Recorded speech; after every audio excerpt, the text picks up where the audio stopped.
shining, their paper, yeah.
him.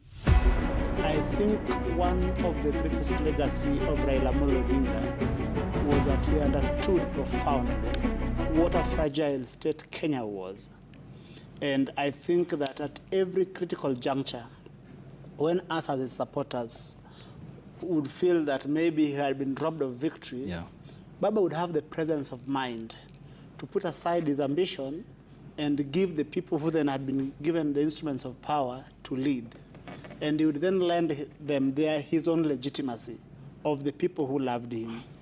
I think to that extent, as the people of Kenya, we must remember that Baba wanted us to live in a peaceful country, and to that extent, may we remember that and remain peaceful in all the processes that have been, as they have been communicated to us by the funeral committee. Yeah, and the changes, Alex, coming in because Parliament apparently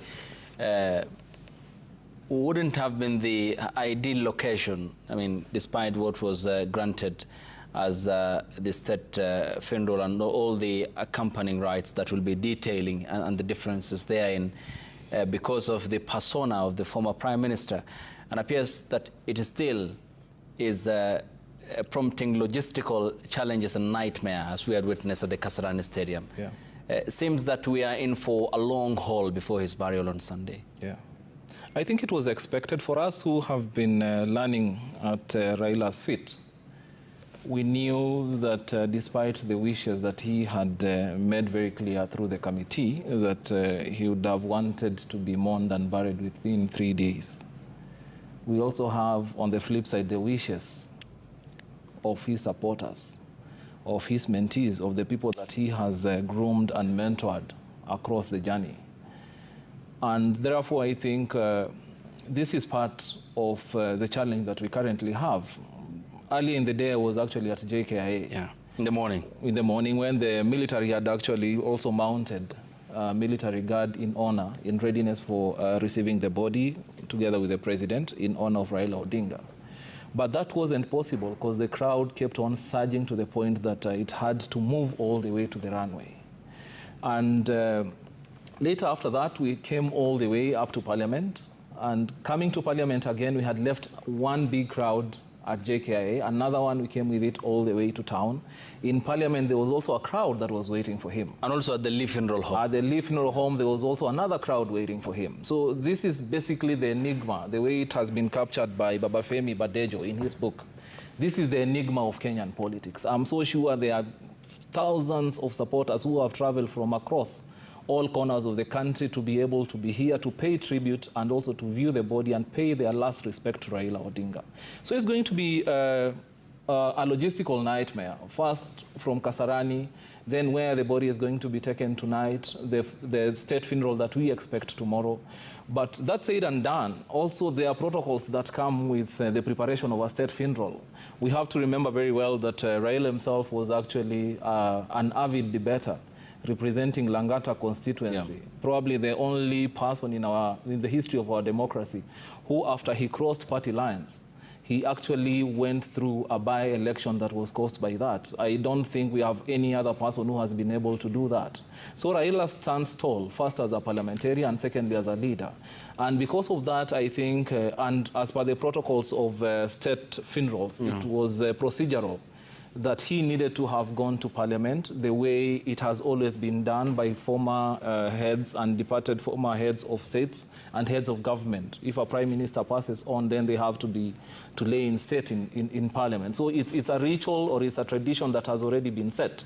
The thing that keeps on bothering me is whether we can be able to manage this logistical nightmare to fully carry out the state funeral the way the protocols require, or we might have to skive one or two other processes. Yeah, and Kidi, when he was presented with the question of losing the presidency, the prospects of losing support regarding the Mau Forest question, he said, I am not a consensus politician, but a conviction politician. And this mark certainly is it, as a student of political history, Kidi, the beginning of a new era for Kenya after Sunday. How will it look like in the shadows of the former Prime Minister?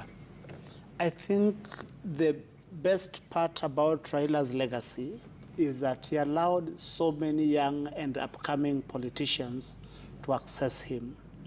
For instance, on this panel alone, we had the good fortune of working very intimately with him during last election. We were actually among a select few young people who did the last mile of his youth presidential campaign. One thing Raila taught us is that you cannot get into leadership, particularly political leadership, and sustain a long-term following if you are not authentic. That authenticity of Raila Odinga, you see it from the days they begin LDP, when he is championing for socioeconomic rights, to the time when, as a prime minister and co-president and helping back the new constitution, they make sure that Article 43 was about socioeconomic rights, that they realize that leaving them as political rhetoric is not enough, because you are not sure who is going to get to the helm of power tomorrow. So that irrespective of whoever is president, whoever holds the instruments of power, they must remember that socioeconomic rights are part of the social bargain that the people have made with the state. So you see Raila, the conviction politician, and I think if you look at Kenya's history in the 21st century, he remains the most consequential retail politician. One politician who had the capacity to connect with people from diverse backgrounds. The rest of us knew how much Raila would keep in touch, would call the most, least person you'd think of, someone you'd meet and walk past. Raila had his number. Yeah, and Alex, is he a man who had sculptured himself to be the socialist he was and the social democrat? And thus, is it the explanation as to why we are seeing the multitude of humanity following him from the JKIA to Parliament to Lee Funeral Home? And now, in less than an hour, they have filled 60,000-seater stadium in Kasarani. Ayub, the way my colleague has aptly captured it, Raila was a social democrat. We actually used to refer to him as the North Pole of democracy, not just in Kenya, but across Africa. And easily the best of Africa's second generation of leaders. After the exit of Kwame Nkrumah, Leopold Senghor, Nnamdi Azikiwe, and Ben Bella, and the likes, they handed over the mantle to the second generation of African leaders. And Raila happened to have read and learned the art of politics and the art of leadership and governance from the first generation of African leaders.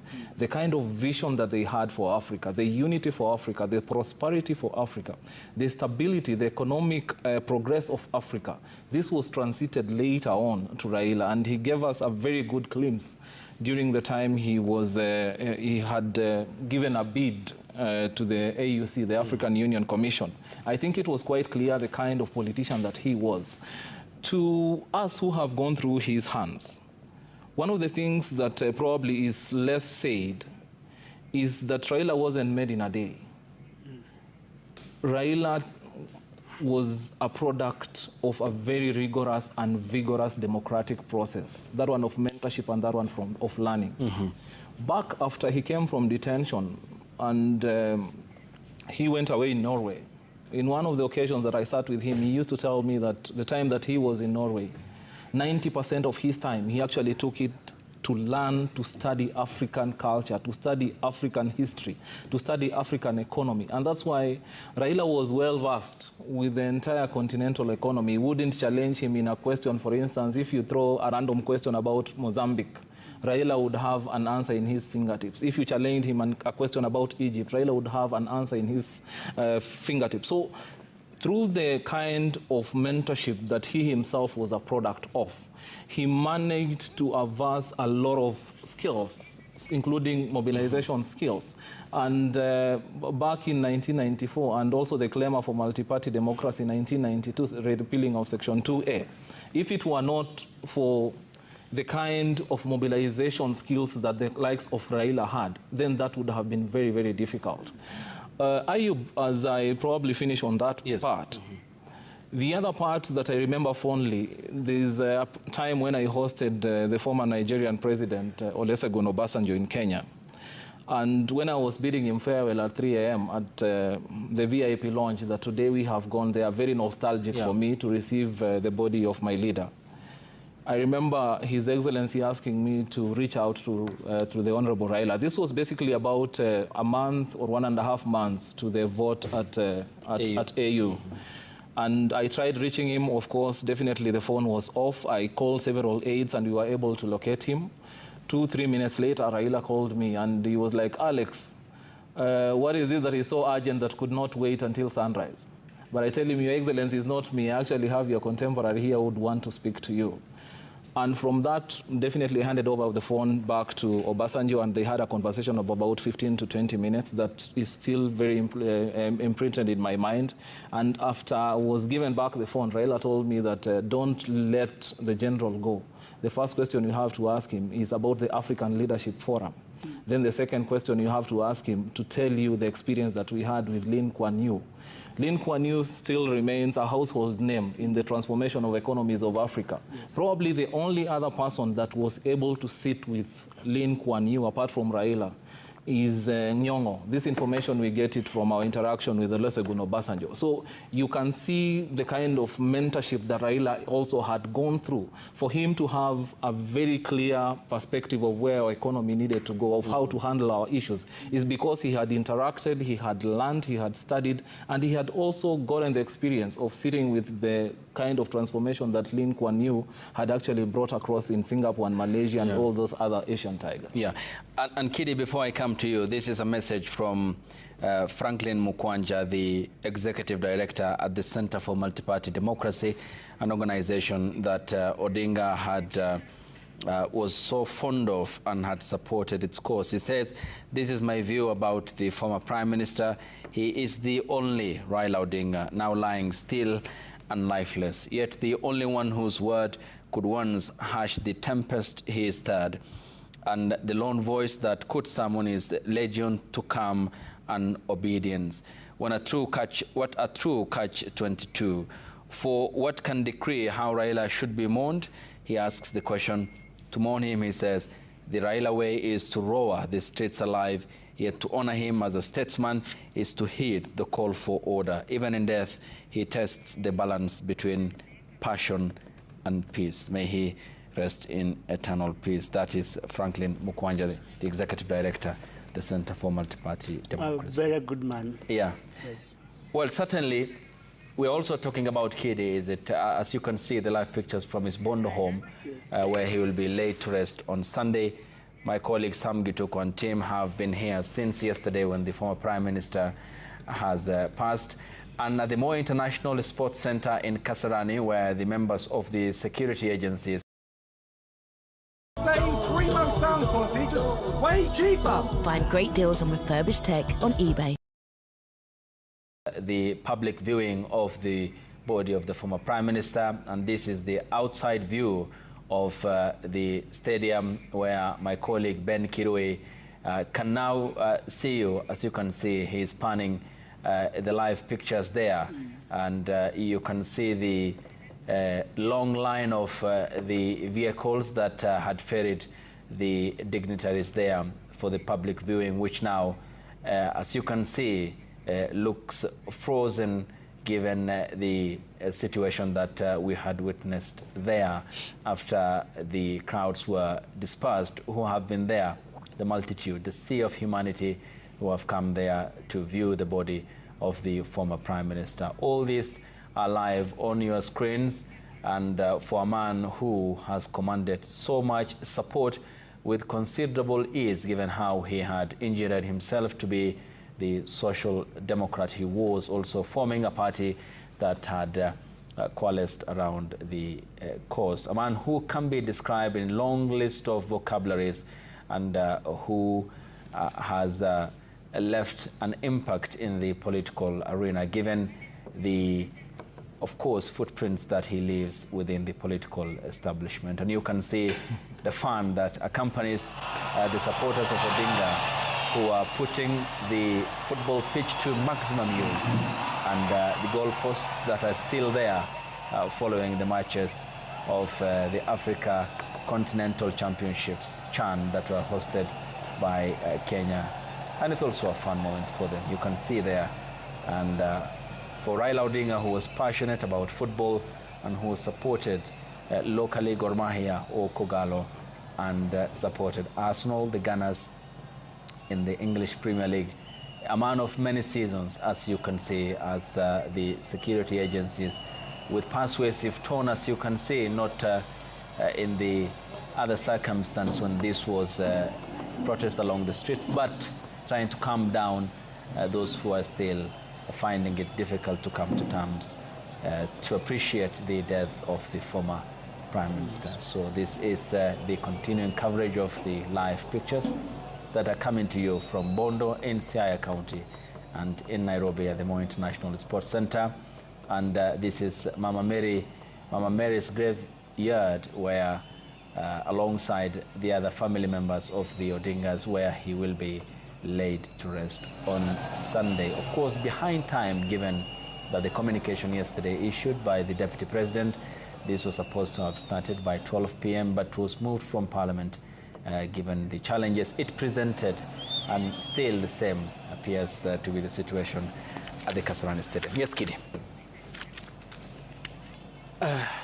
Ayub, these moments such as this can be very confusing, because I don't think any one of us on this panel ever imagined that we could speak about Raila Odinga in past tense so soon. I guess it has taken a lot of us almost 24 hours or so to actually internalize that Raila Odinga is no more. Because some of us have spoken very strongly, and I've spoken truth to power very strongly, in a manner that has caught so many people with surprise. And many people have asked, where do you get the courage to write or speak, sometimes in a manner that, is likely to annoy certain people who hold powerful positions. What a lot of those people asking such questions fail to realize is that we are heirs of a struggle. We are, I think, the last bones of Raila Odinga, because I remember some of the meetings we had with Raila, especially in the period after handshake. A lot of us who were the youngest people in the campaign were very angry at the old man. But then quickly there was the 9-point agenda and the BBI process. And now, as a matter of political practicality, we had to move into the fold and see how we could contribute. And the good fortune is that my brother was present.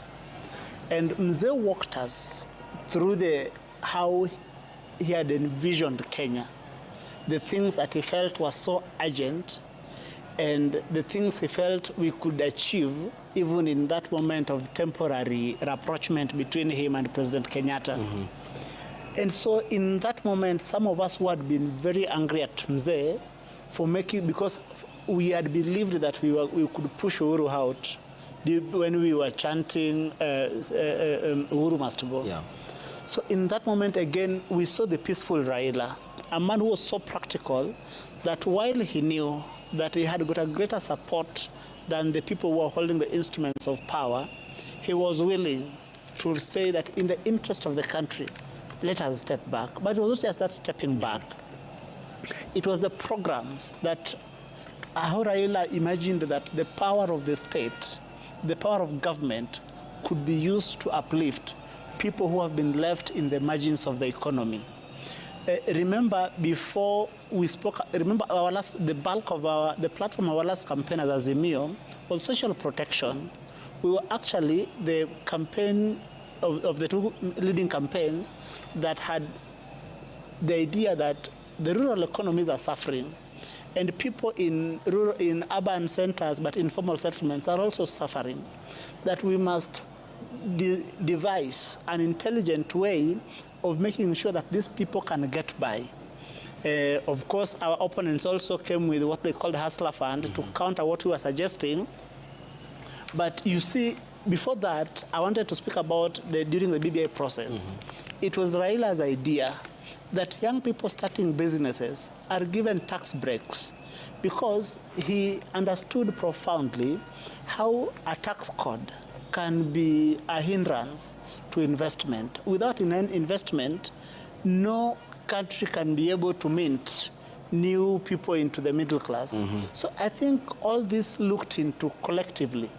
You see a Raila Odinga who had dedicated his life to make sure that he is the voice of voiceless in a substantive way and not as a matter of political rhetoric. Yeah. Thank you. And Alex, he believed in right over might, is it? And more of how a social welfare state would look like.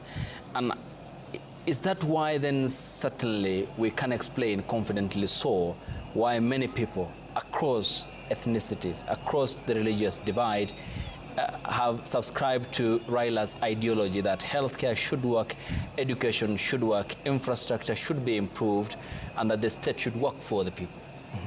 I think, Ayub, just to pick up from where my colleague Kidi has left, I think he missed just a bit of precision to directly shoot that when the time for Azimio drafting manifesto came, together with him, Ascon Kamili, Advice Mundalo, there was a lady from Kanu, what's her name? Umul Kaltuma. She is now yes, an MCA in Garissa. Yes, Umul Kaltuma, and a few other very sharp brains from our side. We were tasked with the momentous opportunity of drafting a manifesto, specifically targeting the young people across the country. And the Right Honorable really trusted us to do that. If it was in another regime or a different administration or a different political leader, probably they would have trusted professors, experts in the youth sector to be able to do that. But for him, he said that these are the young people and they know the aspirations that they have for this country. They know the right challenges that they have and whatever issue that they face every single day, so that they can be able to sit down and develop a blueprint on how they can be able to lift even the less served or the underserved in the community, majorly the young people, to be able to rise to the occasion. So I want to credit Raila Odinga for that, for trusting in the capacity of young people, for mentoring young people, and also for giving the young people an opportunity to be able to air out their aspirations and whatever they think is the solution to the challenges that they continue to face. Secondly, in as far as Raila's political ideology is concerned, whether you go to the coastal side of this country, whether you go to Western, whether you come back to Nairobi, whether you go to Central, whether you go to Northeastern, you'd find a Raila supporter. You'd find someone who believes in the ideals of Raila. You'd find someone who subscribes fully to the leadership of Raila. And that's why even in some of the rare moments where our entire perspective and understanding and comprehension of what is needed to be done was an antithesis of what he believed, we better trust in him and his judgment and his direction in terms of leadership. And because he was able to cut across ethnic divisions, he was able to cut across religion, he was able to cut across classes. It was very difficult for you to label Raila apparently the way it was labeled during the elections, that is a dynasty. Because Raila grew up just like any other person, not from a humble background, not privileged in any way. He did not inherit a lot of vast wealth the way other people have done.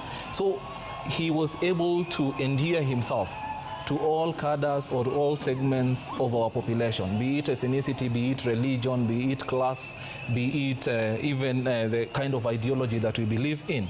And I think this was part of what influenced in him when he was developing the BBI together with His Excellency President Uhuru Kenyatta, to be very specific on the aspect of shared prosperity. Because for him, he understood and he had comprehended, having traveled across and traversed across the country, that there are people who believe that they are less privileged, people who believe that they cannot exercise their rights, economic rights properly, who do not have the ability to access healthcare, to access education, which is the most efficient or impactful tool of transformation. And therefore, he developed this aspect, and he was quite empathic in pushing for shared prosperity, that we need to live in our generation in a time where, whether a Kenyan you're born in Mandera or whether you're born in Kisumu or Trans Nzoia, where you come from, you have an equal chance to succeed as someone who's born in Nairobi. Can there be free education? That is part of the manifesto that Azmi was coming with, that he understood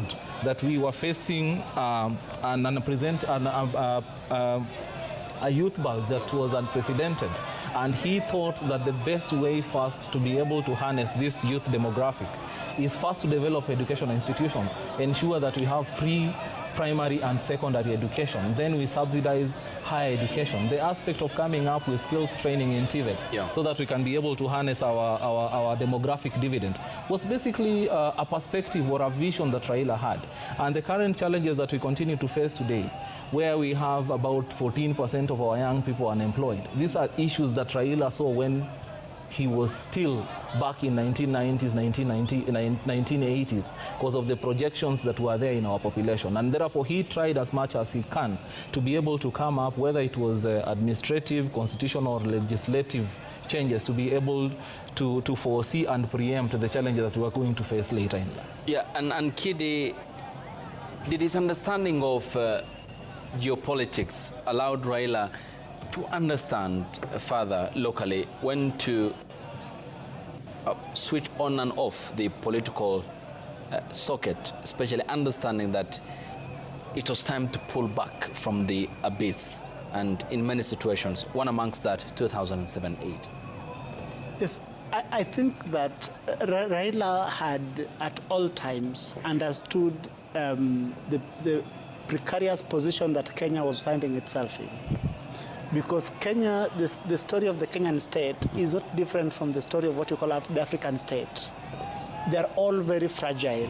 They might look stable today, but with one small trigger, everything comes tumbling down.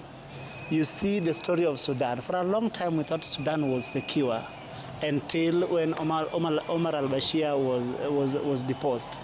You look at the Congo situation and how it is now very fragile today. And most of these African countries are very fragile. I believe that, for instance, had Raila heeded in 2017 to the incitement, and I call it the incitement of his advisors then, that Kenya was a cruel marriage, I am sure possibly we would be competing with Somalia right now in terms of a failed state.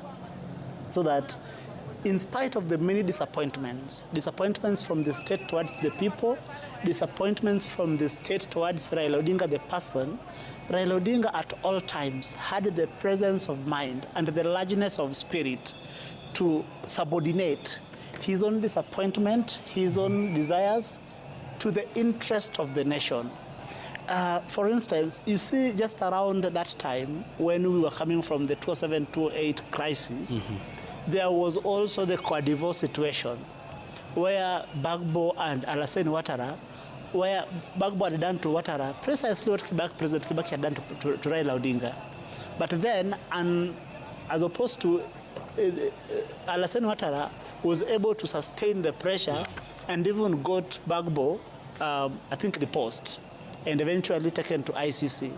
I think had Raila been a vindictive person, as some people wanted to make us believe previously, as some people attempted to paint him, I think President Kibaki would not have transitioned in a dignified manner as he did.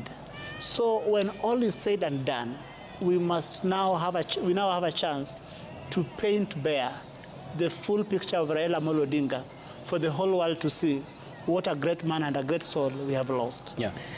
And the live pictures are coming to you from the Moi International Sports Center, Kasarani, where we can see the conglomerate of the National Youth Service that are attending to a situation. Also, as you can see, the members of the public have been